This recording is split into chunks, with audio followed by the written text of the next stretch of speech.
आओ हिंदी सीखें। मैं इन गर्मियों की छुट्टियों में एक सीरीज़ शुरू कर रही हूँ, यानी कि एक श्रृंखला शुरू कर रही हूँ, जिसमें हम हिंदी का सही उच्चारण सीखें। हिंदी को जैसे पढ़ा जाता है वैसे ही लिखा जाता है, और बोलने के लिए हमारी जो साँसें हैं, हमारी जो गले का जो स्ट्रक्चर है, यहाँ से लेकर होठों तक कोई भी ध्वनि जो है वो उच्चारित होती है। हिंदी में सबसे पहले आता है ध्वनि। कोई भी भाषा सीखिए, सबसे पहले आपको ध्वनि का सही उच्चारण आना चाहिए। जब ध्वनियाँ आ जाती हैं, जब हम सही उच्चारित कर पाते हैं, तब हम आते हैं लिपि पर। यानी कि लिपि क्या है? जो हम ध्वनि बोल रहे हैं उसको निश्चित तरीके से जब हम लिखते हैं, यानी कि उसका एक निश्चित पैमाना है। जैसे हम बोलते हैं ना हिंदी में आ, अ और आ, दोनों ही ध्वनियों में अंतर है। अब इन ध्वनियों को जब हम लिखते हैं तो हम छोटा आ और बड़ा आ, तो दोनों में डंडा लगाते हैं, तो वो जो लिखने का जो तरीका है, यानी कि अ और बड़ा आ, ये हमारे क्या है? चिन्ह है। और इन लिखित चिन्हों को ही हम लिपि कहते हैं। तो भाषा तब बनती है जब ध्वनियों को लिखा जाता है। भाषा बोली भी जाएगी और भाषा लिखी भी जाएगी। लिखने से क्या होता है कि कोई भी आपका चेहरा नहीं देखेगा, आपको उसने देखा नहीं देखा, किसी से आप मिले या नहीं मिले, लेकिन आपके जो शब्द हैं, आपके जो विचार हैं, वो लिखित रूप से किसी भी व्यक्ति तक जा सकते हैं।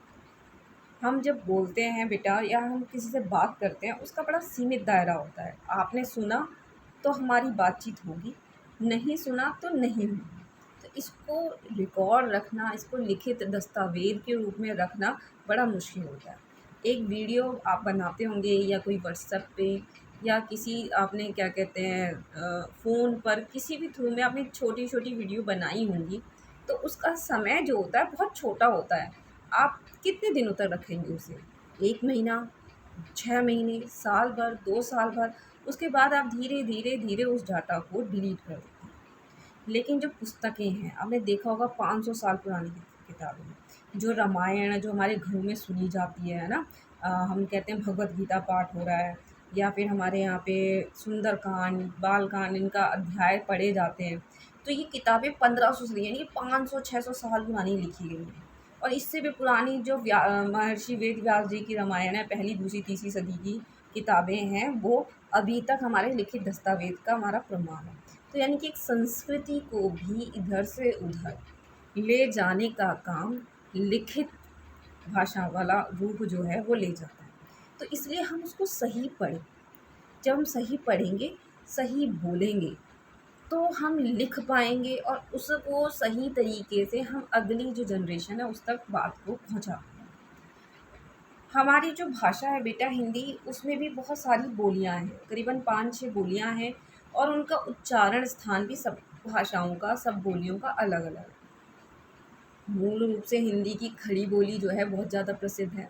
तो इसमें हम अपनी सबसे पहली सीरीज़ में बहुत शुरू से शुरू करेंगे कि सबसे पहले हम स्वरों और व्यंजनों का उच्चारण सीखेंगे कि वो कहाँ से हवा लें, कितनी हवा लें, मुँह के किस हिस्से में हवा टकराएगी, कहाँ से ध्वनि आएगी, और किस तरीके से उच्चारित होगी। अब देखिए, मैं आपको एक डमी से मिलाती हूँ, ठीक है? दिस वन, हम इसका नाम रख सकते हैं, क्या रखना चाहेंगे आप मुझे कमेंट बॉक्स में बताना, ठीक है? ये हमारा पोपट है एक तरीके का, ठीक है? ये आपको बताएगा कि हम कोई भी भाषा जब बोलते हैं, ठीक है? तो वो कहाँ से किस तरीके की बनावट हमें लेकर आए।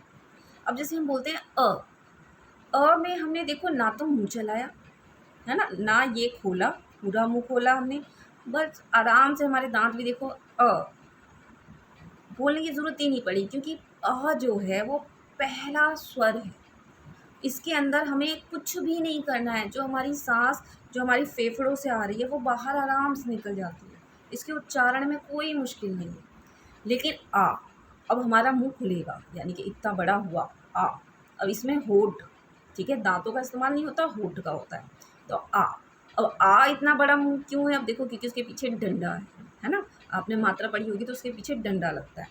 तो और आ, तो इसमें होठ हैं, देखो मुँह बंद, आ, मुँह खुलेगा। अब ग बोलो, ग, मुँह नहीं खुला, व्यंजन है आपका ग, च, ट, फ, ग, कोई भी आप व्यंजन बोलिए उसमें आपका मुंह नहीं खुलेगा, इसमें डंडा नहीं आएगा। लेकिन अब जब आप इन्हीं ध्वनियों में, इन्हीं व्यंजन के बीच में आप लगाएंगे, जैसे बोलिए का, पा, चा, ला, हा, तो मुंह खुल रहा है तो ये भी मुंह खोलेगा। मुंह खोलने का मतलब है आपको डंडा लगाना है उसके अंदर। व्यंजन क है तो क के पीछे डंडा लगाइए, का, ग के पीछे ग, न, ना, न, देखो ध्यान से देखो, न, ना, प, पा। तो ध्वनि के साथ अपना मुंह का आप उच्चारण को उसके साथ इस्तेमाल कीजिए, प्रैक्टिस कीजिए उसकी। इसी तरीके से ई, अब ई जो बोलते हैं ना तो आपका एक जबड़ा जो है दाएं तरफ का इस्तेमाल कीजिए, ये वाला, ठीक है। ई पीछे जाएगा हल्का सा आपका होठ, जैसे ई, ई। अब ई कब बोलते हैं, जब चोट लगती है ना, जिसको एक कांटा चुभ जाए, ई, है ना, करते ना ई, तो ऊ छोटा ई, ई, तो यहीं से आप इस्तेमाल कीजिए ई, ई, ई, ई। अब दोनों में अंतर क्या है, जो पहली ई है छोटी ई वो जल्दी खत्म होती है, ई, और बड़ी वाली में ई, ई, ई, उ। अब देखो होठ है ना, तो जब भी होठ आपका गोल होगा ऐसे ऊ, इसमें दांतों की इस्तेमाल नहीं हो रहा है, ऊ, ऊ, ऊ, ऊ, ऊ, ऊ। तो छोटा ऊ आपका इस तरफ नीचे की तरफ, बड़ा वाला ऊपर की तरफ। मात्रा याद रहेंगी, ई जो है आपकी सीधे हाथ से जब चढ़ेगी इस तरफ वो बड़ी ई, उल्टे हाथ से जब इधर चढ़ेगी छोटी। छोटी ई का मतलब वो कम समय लेगी बोलने में, ई, और बड़ी ई बड़ा समय लेगी, ई।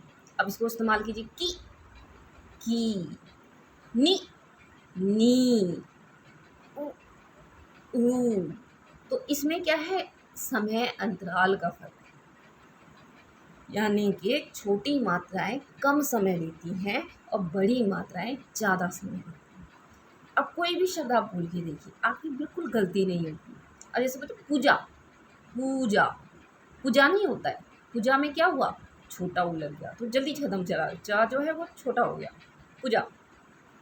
कोई भी व्यंजन, बेटा एक बात और बता दूं आपको, कोई भी बिना व्यंजन जो है बिना हलंत के लिखा जाता है, ठीक है। क्यों लिखा जाता है, क्योंकि उसमें अ जुड़ा होता है। यानी कि अगर व्यंजन में हलंत लगा है वो उसका मूल स्वर है, यानी कि मूल रूप से वो ऐसे ही लिखा जाएगा, लेकिन उसमें अ लिखते हैं तब हम पूरा पढ़ते हैं, प, फ, भ, म, य, र, ल, व, क, श, ह। दांतों को बिल्कुल भी हिलाइए मत और उच्चारण कीजिए, होठों को भी ज़्यादा हिलाने की ज़रूरत नहीं है। तो ये जो ध्वनि निकलेगी इसमें बिल्कुल भी आपको मेहनत नहीं करनी है, ना दांतों को, ना बस आपकी हवा जो है, जो वायु प्रवाह है वो बाहर तक आएगा। इसके बाद ऊ हो गया आपका, ऊ में मैंने आपको बता दिया मुंह जो है वो गोल बनेगा। अब जैसे क है तो कु, तो होठों का शेप जो है जैसे मैंने बनाया है इसी तरीके से प्रैक्टिस कीजिए, कु और कु, कु और कु, ठीक है। अब देखिए 6 मात्रा मैंने आपको बता दी, आ की मात्रा, ई की मात्रा, ऊ की। अब आते हैं ए, एड़ी और एन। दो में इसमें क्या होता है, एक जो है आपका डंडे के साथ एक बार लगेगी ऐसे, यानी एक उंगली के साथ, दूसरे में 2 उंगली पर लगेगी इसी तरफ आके डंडे के ऊपर, ठीक है। तो वो हो जाएगी क्या, ओ, ठीक है। और सिर्फ शिरा रेखा के ऊपर उंगली होगी एक, ऐसे शिरा रेखा के ऊपर, तो ए, और ऐसे लगेगी तो ए। तो ये मात्राएं आपकी मूल मात्राओं में जहाँ आप गलती करते हैं, ओ और औ, ठीक है। जिसमें क्या होगा, डंडा लगेगा और डंडे के ऊपर एक मात्रा होगी इस तरीके से, तो ओ और ओ करते हैं ना, ओ। ये वाला बड़ा बनाना है आपको, ओ, मुंह भी खुलेगा और दांत का जबड़ा जो है वो भी ऊपर की हो जाएगा, ओ, ठीक है। ओ और ओ, ए में क्या किया, आपके जो देख रहे हैं ना होठ जो है मेरे ऐसे आएंगे, ए, ए, ए, ए, ए। तो मुंह खुलेगा, दांतों का इस्तेमाल नहीं है, इसमें होठों का इस्तेमाल है। ठीक है, दोनों ही मात्राओं में ए और ए। तो मुंह कैसे खुलेगा, ए ए ए। ठीक है, अब इसने खुलेगा ए ए ए ओ। अब ओ के लिए बड़ा बनाना है, ओ ये वाला। ठीक है ना, ऐसे मुंह खोलिए, ओ। अरे भाई ओ बोलो, नहीं आ रहा है इसे, आप बना सकते हैं। ठीक है, तो ओ और औ। अब मात्राओं के साथ लगा के देखिए इसको, जैसे क पे के, कै, पे, पै, ने, नै, थे, थै, हे, है। हम लगाते हैं ना, वो पुस्तक पढ़ता है, तो है आ गया है, तो हमारा मुंह कैसे कर रहा है, हे, है, हे, है। मैं सबसे ज़्यादा गलती करते हैं आप, में और मैं हमेशा बताती हूँ अपनी क्लास में कि में क्या होता है, एक मात्रा लगती है और बिंदी लगती है। में ए की आवाज़ आती है, ए। जब ध्वनि जो है आपकी यहाँ आए, ए यहाँ पे, और यहाँ से नाक की तरफ जाएगी। ठीक है, तो वो होगा ए। तो वो क्या होता है, नासिक और अनुस्वार। मैं आगे अगली वीडियो में आपको बताऊंगी कि इसका सही प्रयोग कैसे करेंगे। तो उसमें ए का साउंड आता है। अब मैंने बताया छोटा, मैं। ठीक है, तो ये मात्रा है के, कै। कोई भी बना लीजिए, और हर मात्रा पे, हर व्यंजन पे लगा लगा के उसको उच्चारण कीजिए। और जब नहीं आया आपको लगे, आप दूसरों के आगे बोलिए। ठीक है, मम्मी पापा, क्योंकि हिंदी हमारी मातृभाषा है, सब बताएंगे आपको कि कहाँ गलत बोल रहे हो आप। जब उस आपको बार बार आप उसको बोलोगे और फिर वैसा ही लिखेंगे, तो बिल्कुल गलती नहीं होगी। हिंदी में आपके पास शब्द विचार बहुत होता है, बहुत सोच है आपकी, बहुत बड़ी सोच है ना। हमारा जो समाज है वो बहुत विभिन्नताओं से भरा है, बहुत कुछ लिख सकते हैं आप, लेकिन गलत नहीं लिखना है। गलत लिखने की डर से आप लिखते ही नहीं, आप उसको सही तरीके से सीखिए, बार बार प्रैक्टिस कीजिए। यकीन मानिए आप कमाल करेंगे, ऐसी ऐसी रचनाएं लिखेंगे कि शायद किसी ने पढ़ी भी ना हो। भारत का जो साहित्य है वो ऐसे ही विस्तृत होगा जब आप उसको सीखने की कोशिश करें। तो ए और ओ। अब देखिए, को, नो, हो, लो, को। अब इसमें ओ की मात्रा लगाइए, क, मुंह खुला ना, क, ख, ल, ह। तो ये जो मात्रा है औ, तो मुंह की बनावट जो है वो बदलेगी। मुंह जो है आपका इस शेप में लेगा, ऐसे ओ की और ओ की।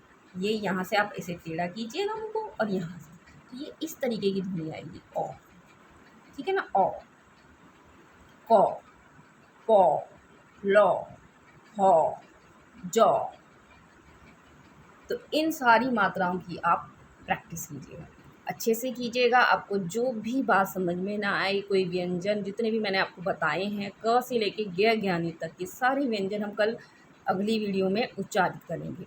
मैंने अभी आपको मात्राओं के साथ स्वर बताए, अनुस्वार और अनुनासिक हम अलग वीडियो में करेंगे।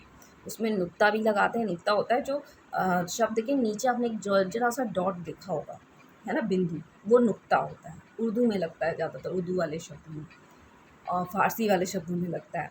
ठीक है, अनुस्वार और अनुनासिक जो होते हैं, इनका जो उच्चारण स्थान है नाक से होता है, चंद्र बिंदु, और आपने डॉट ऊपर की तरफ लग के देखा होगा, जैसे अलंकार, है ना, अंग की बिंदी जो होती है। तो इनको हम अगली वीडियो में करेंगे। तो आपको इस वीडियो में, आपको मैं उम्मीद करती हूँ कि आपको बहुत अच्छी जानकारी मिली होगी। सबसे पहले आप मात्राओं की प्रैक्टिस कीजिएगा। मैंने कौन कौन सी मात्रा बताई है, आ, अ, आ, ई। मुंह देख रहे हैं ना, छोटा सा ई, इस तरफ दबाइए, ई, ई, ई। देखो इधर से तिरछा हुआ, ई, और ई, उ, छोटा सा उ, और बड़ा ऊ, ऊ। ठीक है, ऐसी ए इधर से ए, ई, दांत दब रहे हैं ना, दांत जो है ई, ए में ए। ठीक है, ए की तरफ से ए। ठीक है, ए, ए, ए, ओ, ओ, औ, ओ, औ। मुंह तो खुलेगा, ठीक है, लेकिन थोड़ा और बड़ा, ओ, औ, ओ, औ। अंकी बिंदी अनुसार अनुनासिक हम उसमें करेंगे। री का भी प्रयोग बताऊंगी मैं। तो सबसे पहले सारी वीडियोस आप देखिएगा। तो हिंदी में आपके स्कूल खुलने से पहले पहले आप सारी मात्राओं की गलतियों को सुधार लीजिए और फिर लिखिए आप अपनी भाषा में अपने शब्दों में सभी प्रश्नों का, सभी किताबों का उत्तर। तो देखिएगा कितना अच्छा लगेगा आपको लिखने में, जब आपकी कॉपी में मात्राओं की गलतियाँ ही नहीं होंगी। तो आप भी हैप्पी और टीचर भी हैप्पी। तो अगली वीडियो में मिलते हैं बेटा। Okay bye.